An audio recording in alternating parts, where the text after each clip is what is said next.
right. Well, here we are, Faye. I'm so excited about our time together. Thank you so much for taking the time to be able to do this interview with me. I really appreciate it. Well, I'm so honored that you asked. Yeah, absolutely. So this has been such a great journey for me to get to know the different storytellers that I have met at the Moth. And so being able to do this, it really does. Again, it means a lot to be able to hear your story, because I'm so interested and curious to hear how all these wonderful people found their way to the Moth, and then every month end up putting their names in the hat and have these amazing stories. So it's exciting for me. And I want to say thank you to Linda, your sister-in-law, for opening her home to us. This is a fantastic space, and so thank you for letting us use your home. And so let's jump right in. So to start, I wanted to just hear a little bit about your story, again, about how you got into this. Like, what was the first story you ever heard that captivated you, or what was it that got you interested in storytelling? Well, I realized recently that within 30 minutes of knowing me, you will know that my parents were Holocaust survivors. And so I don't remember having a lot of children's books when I was growing up, even though they definitely stressed and emphasized education and all of that. But they would tell me stories, mostly my father, but my mother somewhat too. But like, she basically told me the story of the runaway bunny, but in Yiddish.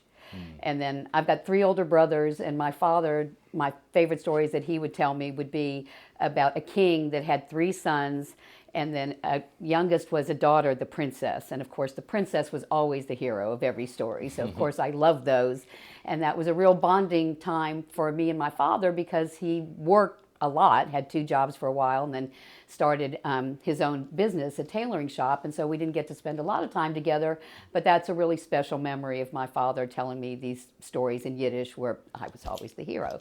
And just always loved hearing stories. And then a couple of years ago, someone I worked with said they had an extra ticket to the Moth. I'd never heard of it, but just kind of explained it and said, "Do you want to go?" And I said, "Yeah, okay," and went and fell in love with it. And I actually have never seen her there since, and I go every month. But yeah, it's kind of like, okay, I found my people. That's awesome. That's great. I mean, we've talked about this, but I have a similar story. So just, I think once people get in that room and experience the warmth and the welcome of the people, and then hear others get up and tell these stories that are so just incredibly just inviting, but also vulnerable, and you know, it is amazing. So I totally get it. Well, is thinking about your own personal journey and getting up, how many Moth story slams did you go to before you threw your name in the hat? Not that many. And it shouldn't come as any surprise that, I'm always a ham and I'm always telling these stories. And another good friend of ours, Elise, who goes to the Moth, she's the one that sits by Linda in the front row every month. And she said to me one time, she was like, "Your stories are so funny. You should get up and tell your stories." And so, said, "What the heck?" And so the first time I put my name in the hat, and I had everybody that I knew be there too, because I said, even if they're sympathy laughs, I don't care. You laugh at the right places, because the night before I had a dream where it was just silence, just crickets, and I ended up running out of the theater crying. And so it's like, I need to, pad the benches kind of thing. And so Elise encouraged me to do it, and I put my name in the bag, and they're pulling out names, they're pulling out names, they're pulling out names, and none of them are me. And every time now, especially in the second half, when it's number 6 and number 7, and they're not my name, and everybody's looking at me like, "Did you really put your name in the bag?" And then finally I was the 10th one. Oh, wow. That got called, and I actually won my first time out. But I was the 10th one that went. And that's amazing. Yeah, it was. And wow. So of course then I was, after that I was hooked. Oh, yeah. To go from the night before dreaming about silence to then the last one picked and winning, that's amazing. It's been really cool, just because, well, within the last year of my daughter and I coming on a regular basis, there's been, I think we've been at 2 different shows where the people who put their name in for the first time, Bianca, who won, and I'm like, this is amazing. So it's always fascinating to see just kind of how people get sucked in, and then, like you said, it's downhill from there. So, well, can you tell me something that you remember about that first performance, or maybe your first time telling a story in front of a crowd wasn't at the Moth, but do you remember? No. Okay. No. Well, what about the night at the Moth? family, my brothers and my father, like I said, my mother not so much. We're just all pretty gregarious people. So I just remember always growing up with people just telling jokes. My father, after a couple schnapps was all it took for him to get up and sing a song, tell a joke. We're just a bunch of big hams. So it kind of just fits perfectly. Well, what do you remember most about that night, your first story at the Moth, as far as just the getting there and then being on stage? And I mean, are there any things that really stand out to you about that first experience? Well, I think going last helped definitely. And the theme was drive. And my story was about my road rage. And so kind of started out, well, actually I started out by saying, so this is the story of why I don't own a gun. And I said, I may look like a harmless old lady, and the story kind of unfolded from there. But before I told the story, when we were waiting to go in, I asked one of the young ladies, Kristen, if it was okay to cuss. And she said, well, we really try to stay away from the F-bomb. And I said, well, what about the MF bomb? Because I really have to tell that at the end of the story. That's kind of the oomph at the end. And she's like, okay. And so I think that just kind of surprised and shocked people so much coming out of me that, and it was the last one, so everybody was in a happy mood. And so just remember getting up and telling the story and, like, I don't know if anyone else does this. I guess it's my version of stage fright, is that I completely forget. In my mind, it's like, oh, I don't remember anything I was going to say. But then, as you know, I don't know if you go through that too, but then once you get started, yes, because you're telling your own life. So it's not like something that you have to remember the facts about, just kind of, tell it the right way. So it's a story, like Al says, with a beginning and a middle and an end. So, well, since then, I mean, I know you've been on stage like a lot since that first time, but as you're preparing for the stories, how much are you thinking about the audience and then like kind of trying to tailor certain parts, and do you write them out? Do you like plan a lot, and how much do you practice? I mean, all the kind of what do you do? What's your process? I write it out. I'm someone who writes checks and puts them in envelopes and sends them out. So I'm very low tech. And the physical process from the brain to the hand, I definitely believe in. So I write it out, edit it, scratch out red arrows and, all that stuff. And then I kind of get it. First, I have the story in my head. And when I hear the theme, if something pops into my head, then I'm like, okay, I can tell that story. And if it doesn't, then I'm an audience member and I sit back and enjoy. But I write it out, and then I kind of do bullet points. And then I rehearse it like 10,000 times in front of my dogs and my neighbors out on the deck, and now Max, since he's staying with me.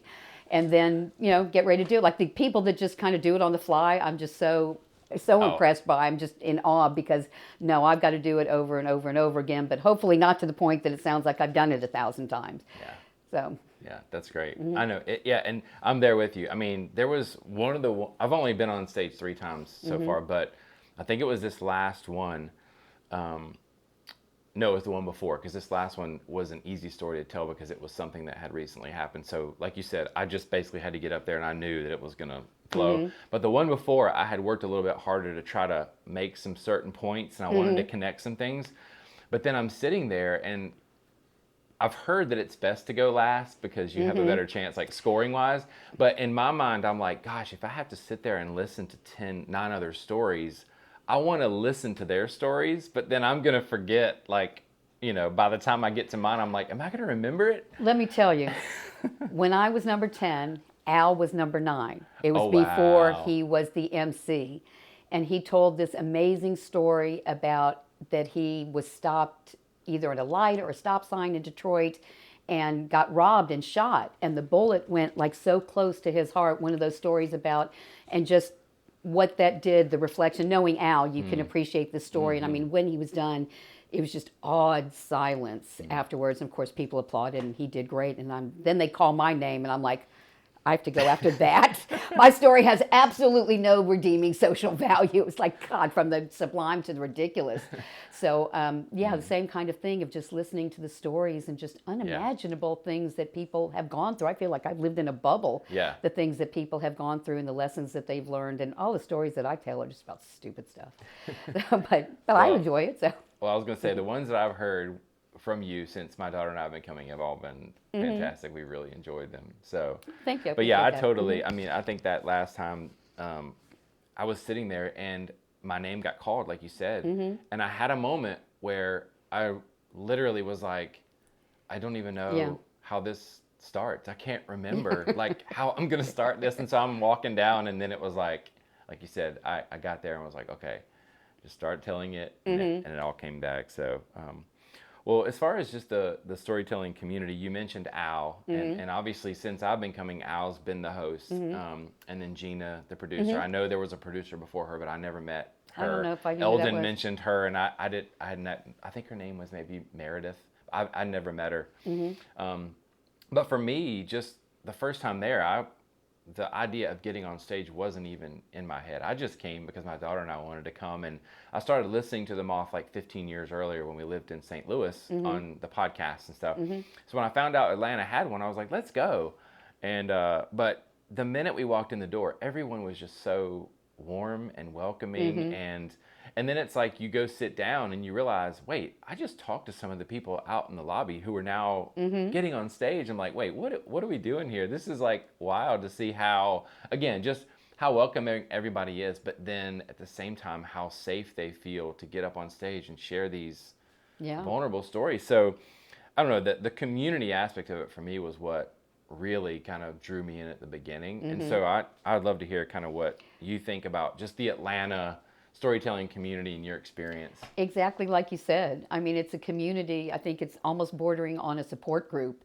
And there's the regulars, and I'm just amazed when they ask at the beginning of every show how many people are here for the first time and the number of hands that go up. So, you know, definitely the word is spreading, and I know I tell everybody I know about it and pull my kids into it and my friends and everybody I know that you know, come on, like my niece and nephew that we'll be meeting with later on today, got them into that too, and now they've brought their friends into it. So, you know, it's just the kind of thing that once you, if you're of a certain, I guess, personality or temperament, it fills a lot of niches.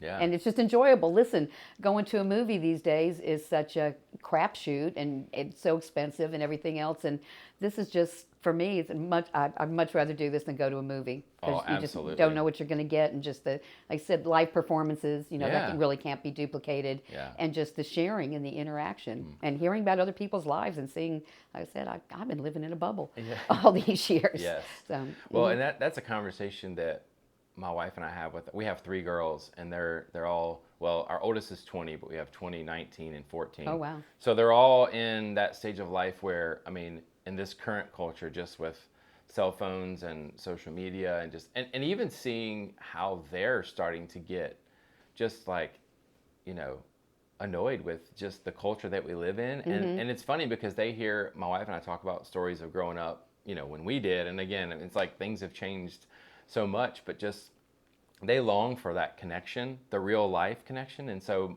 as my daughter's been coming with me, that's the thing that she often brings up is, you know, I could be at a movie theater or I could be watching something on YouTube, but like being here with people in a room, like sitting next to people I don't know and hearing these people get up. I mean, that to her, that's just like, it's magical. And so that's been really encouraging to me. And so we finally brought, my wife and my youngest came with myself and my daughter and her boyfriend at this last one.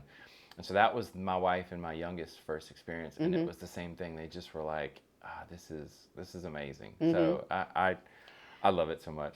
Well, Max has been to what, 3, and now Monday he'll be making his debut, and I'll be sitting back just proud mama. That's awesome. I can't wait. I can't wait. Well, I'll be there, so I'm looking forward to it. I'm not going to put my name in the hat this time. I'm just going to Nope, I don't have enjoy. one this time. I would never compete against him anyway, but I don't have a story.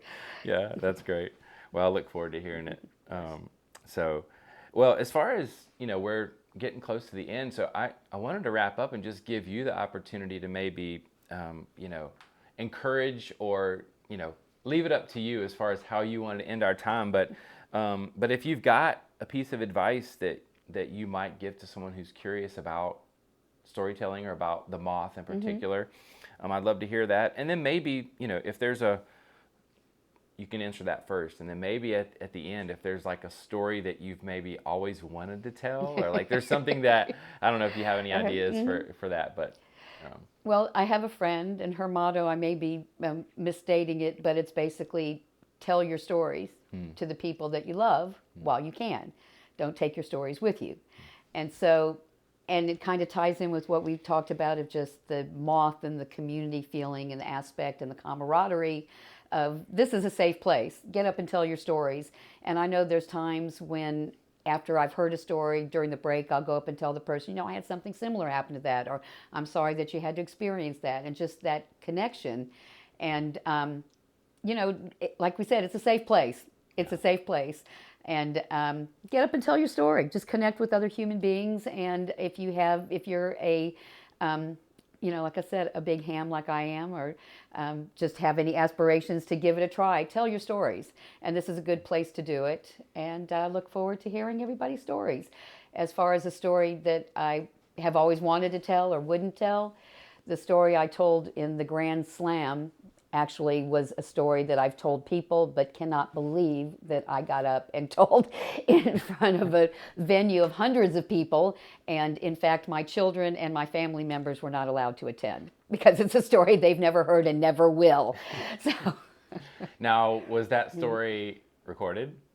It was at the Grand Slam. Yeah. So yes. So I guess you could, if you wanted to get a copy I of believe it, I have could. a copy. Okay. Yes. Okay. Maybe after I'm dead, if you find it among my remains, you can listen to the story. There you go. Okay. But it's hidden. Yes. Tucked away.